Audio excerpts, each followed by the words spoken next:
xong đi mọi người. Mình sẽ tắt video nhé.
Quả bầu quá là cam luôn mọi người.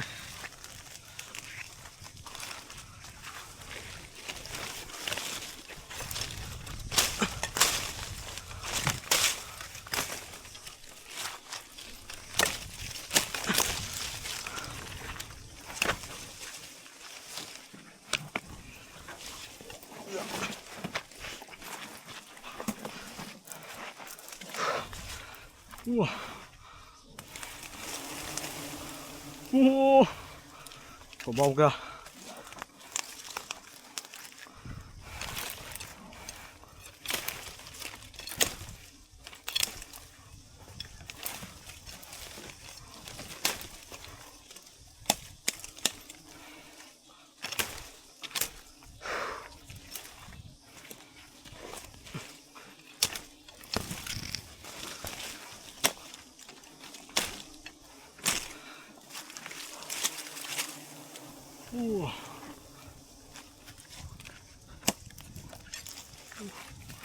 Quá không được rồi.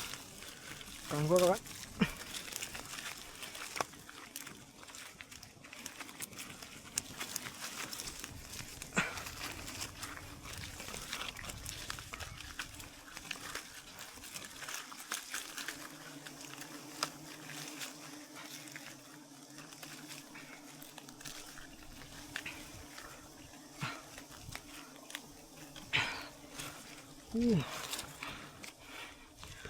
Bầu có uy tín luôn mọi người.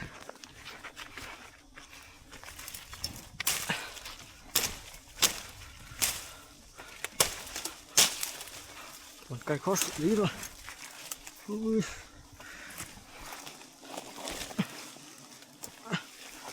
Quả bầu kìa. Bên kia mà bên này nữa thì hơn 10 kg đấy các bạn.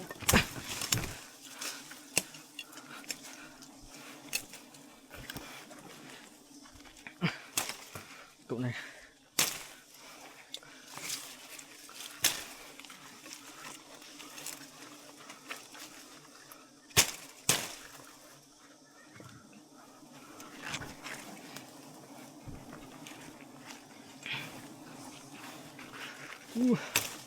Khó lấy luôn rồi.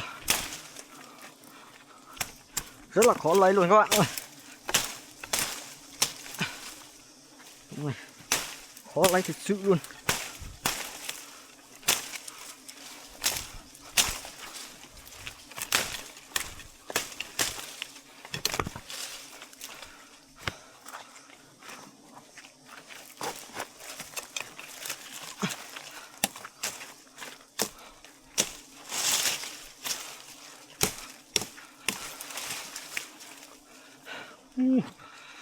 Đống này nhỏ quá các bạn, nhưng mà có cái bầu thì không phải chê đâu.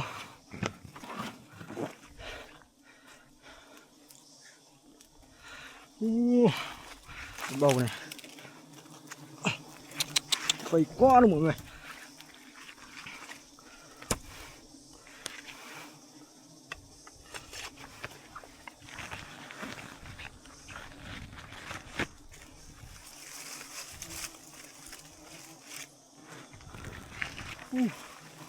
Đây, cuộn trên này.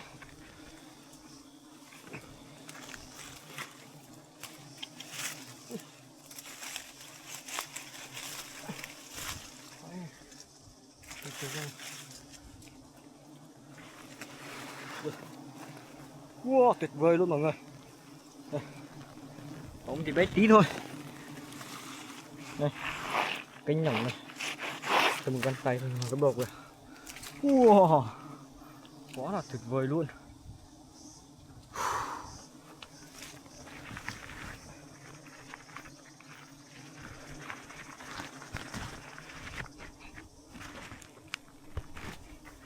Ok các bạn nha, sân hành tinh nha.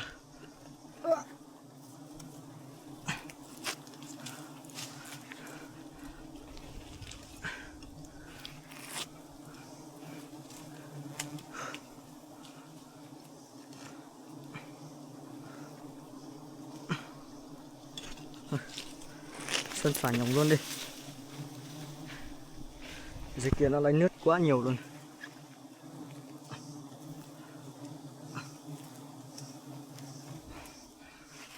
Trời này. Thảo nào mình ở dưới mình nhìn cái bầu nó khá là ngon chứ. Vít quá mọi người.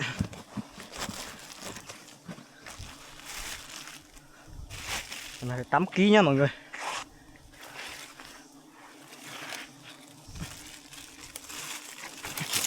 Lên đường từ này bắt thì hay luôn chứ.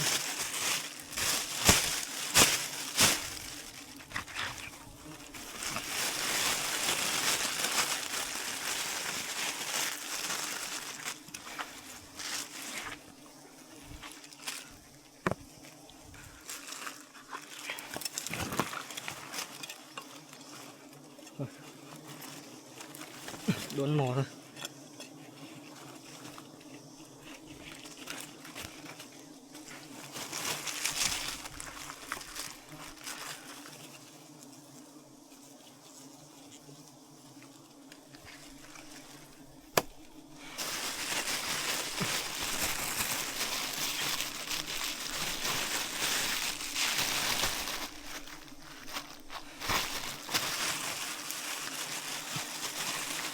Được ăn mọi người.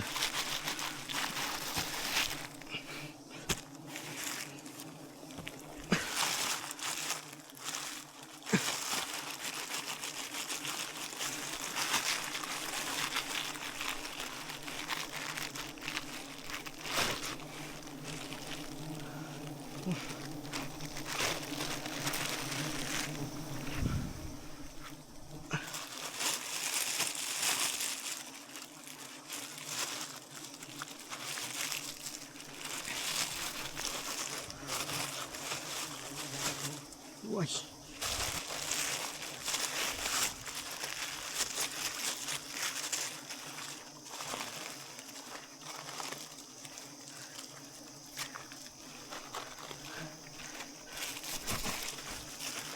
Thêm một chút nữa.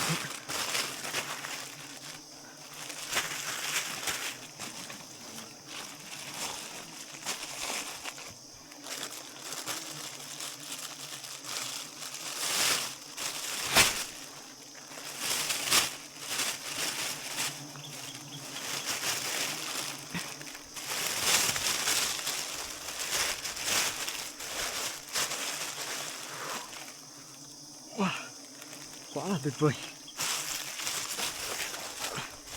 8 cân rồi.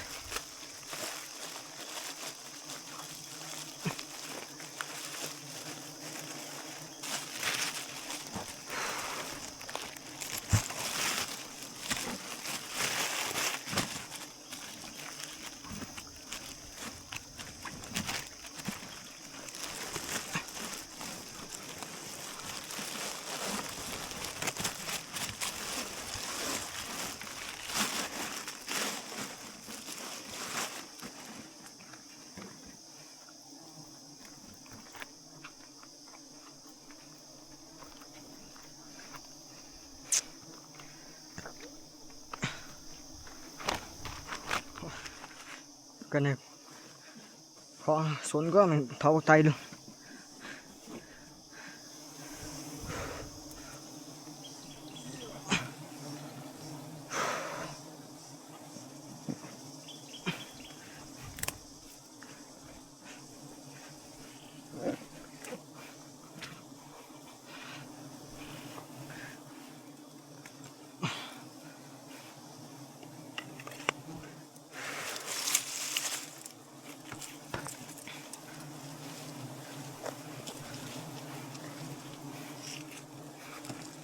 Xuống cái khó này.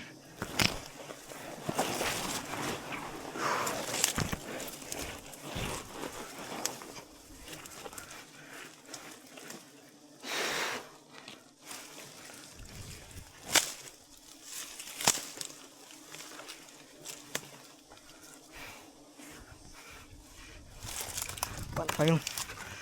Wow, cực kỳ rậm luôn. Pha này xuống khó đây các bạn ơi.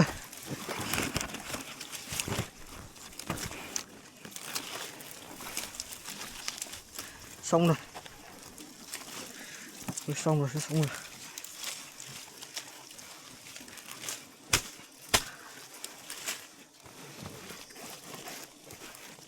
Ui.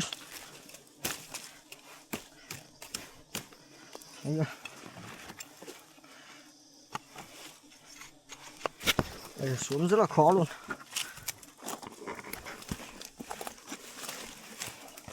Rất là cao lên chứ.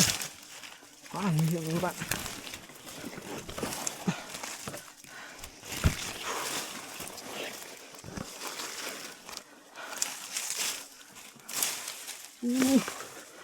Rậm quá luôn. Biết xuống được không nhỉ?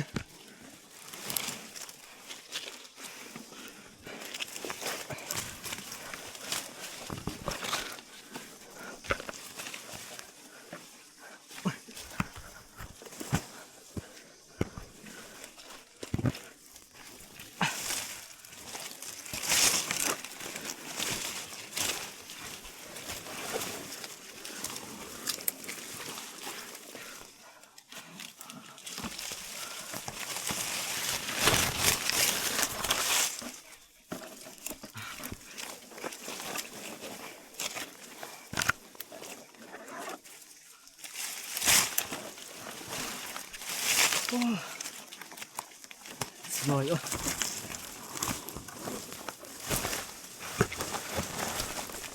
Không lênh cánh. Không lênh cánh. Không lái không đành rồi các bạn. Bỏ quá đáng luôn.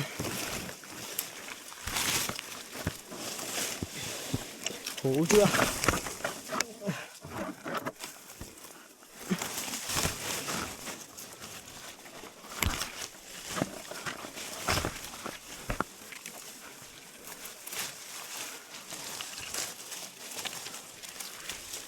Xong rồi. Xong cái độ rậm rồi. Các bạn nhìn. Cây cũng khá là cao luôn.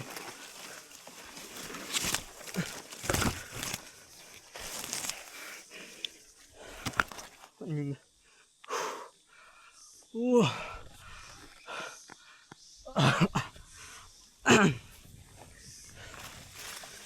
Lấy xong tổ này chắc ốm luôn các bạn ạ. Về nghỉ đi. Không muốn xuống nữa rồi, mệt lắm.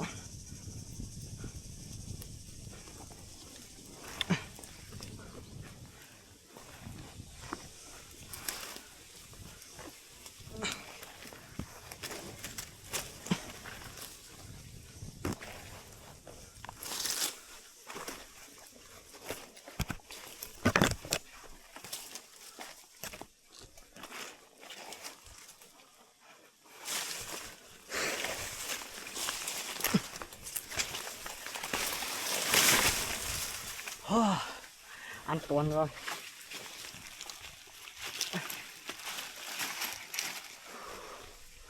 Đây, cây này. Vẫn xem này. Khá là rộng các bạn.